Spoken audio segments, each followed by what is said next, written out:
Your income tax return is almost complete, but did you know that the final step of e-verification is crucially important for processing?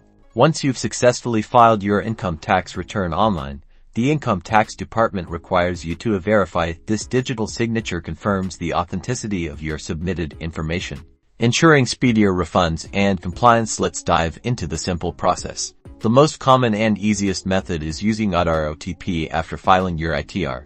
Head to the Income Tax e-filing portal, navigate to the Verify Returns section. You'll see your submitted returns listed. Select the return you wish to verify and choose the Verify Now option. You'll then be prompted to select I would like to verify using OTP sent to my mobile number registered with Aadhaar.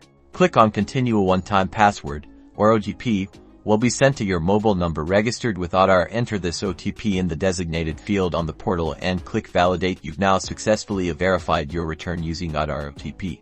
But what if your Aadhaar isn't linked or you prefer other methods? You can also verify using your net banking facility. If your bank account is registered with the Income Tax Department, you can select the net banking option from the e-verification methods. You'll be redirected to your bank's portal to confirm your identity. For those who have a digital signature certificate, or DSC, this is another secure way. Select the digital signature certificate option. You'll need to attach your DSC token to your computer and follow the on-screen prompts to sign your return. This method is often used by companies and individuals who have a DSC.